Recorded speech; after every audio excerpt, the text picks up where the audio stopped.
Welcome back, ladies and gentlemen, to another video. Today we are finally going to be learning some CSS. So as always, this video has some timestamps, so you can skip ahead to any point of the video you want to watch. And please make sure to hit that subscribe button. That really only takes you a second, but it means the word to me.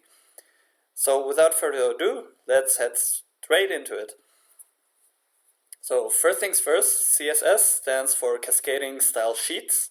And what it basically does is it takes a website that looks like this and turns it into a website that looks like this. So it's basically decorating it. There are three ways to include CSS in your HTML document. The first is as an external CSS file, as you see here. The second is internal CSS using the style tag.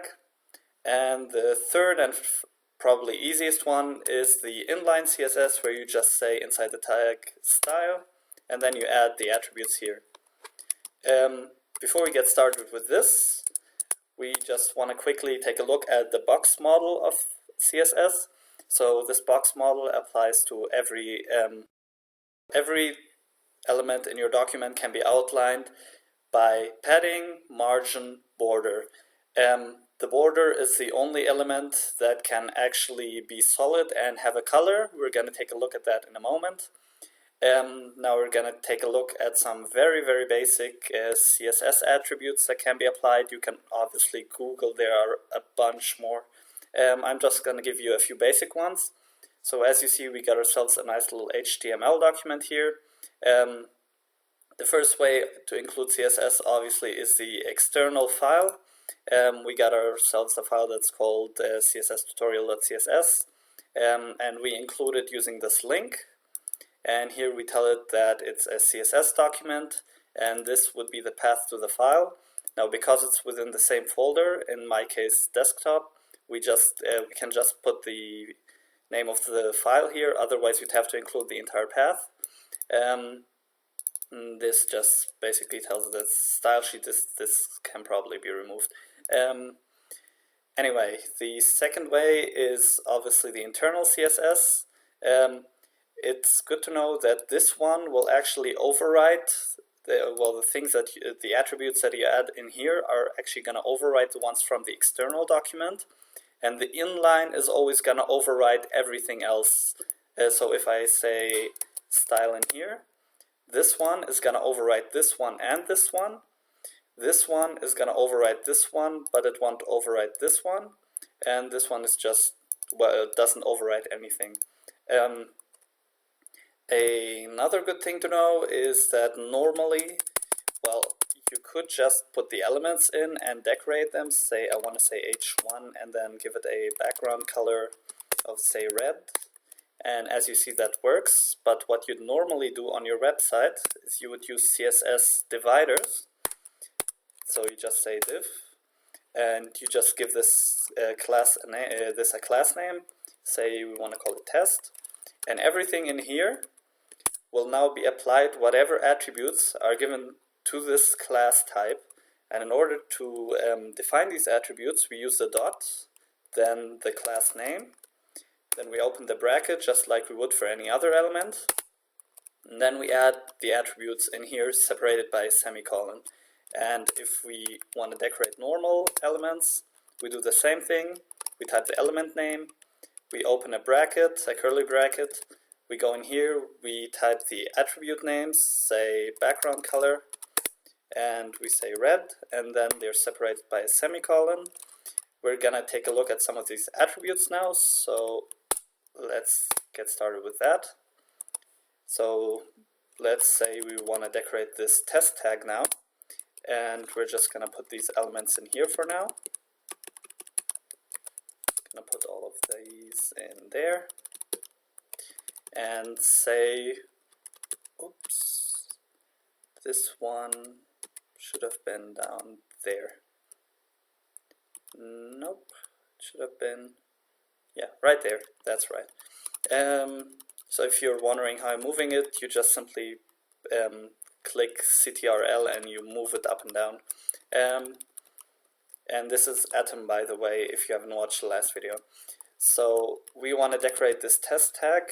So we say .test for the class, and we say we want to apply a background color.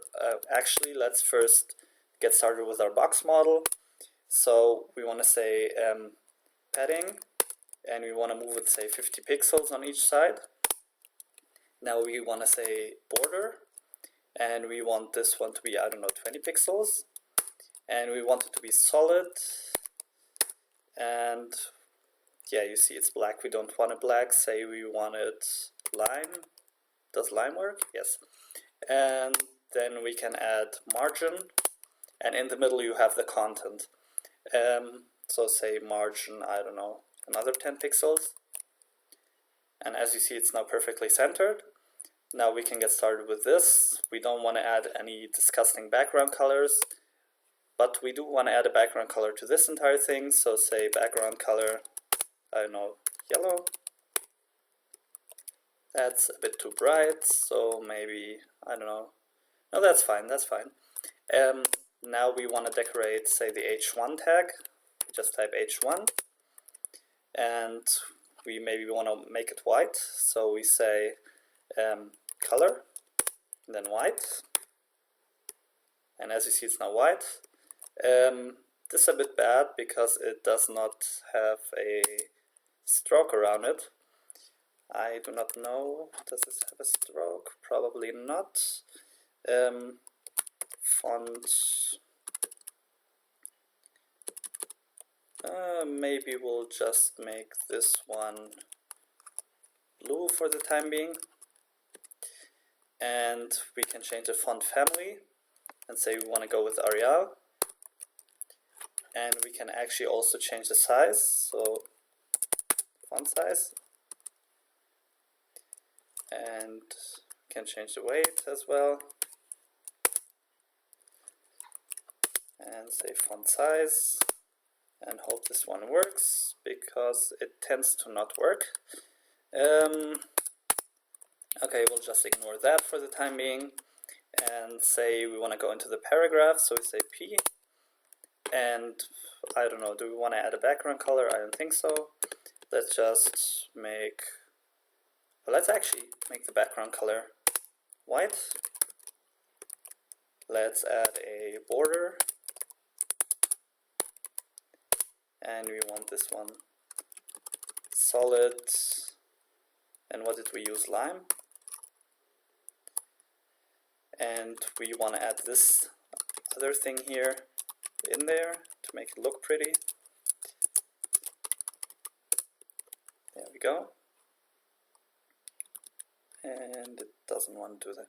Oh, okay. Yeah, of course it doesn't want to do that. So the question though, why is it happening? Okay, it does not really matter. Okay, we're just gonna ignore that. Just gonna take this P tag and put it back up there. Okay, and say this looks a little disgusting without padding. So we say, no, we don't actually want padding, we just want margin, and we want to add 10 pixels, say, on each side. And let's just add padding, why not? 10px. Yeah, this looks much better. And now this list element, oh, 1 second, say we want to change the font family, and then I think Times New Roman. I don't really know how this is typed. Yeah, that is not how it's typed. Okay, anyway, we're just gonna go with Arial again, and then we can go and decorate, say, our LE tag. And you can actually combine these. You can combine classes, but we're not gonna do that now. We're just gonna decorate this one real quickly, say font family Arial, and then say we want it floating on the right side, so we can say float, and then right, and now it's on the right side. And we can also change colors and so on and so forth. There are plenty of elements that you can play with, and you can also use frameworks and add even more elements. Although a lot of the frameworks will actually automatically generate this. And if we take all of this now, just to show you how the external document works, and we remove this tag, and we add it all into this file, and we save this file, there you go. We have our beautiful website. So that pretty much rounds it up for today's pretty easy tutorial. I hope you learned something. If you need more of these tags, there are some great websites like W Schools and so on that you can go to. Anyway, I hope you enjoyed, and we'll see you in the next one.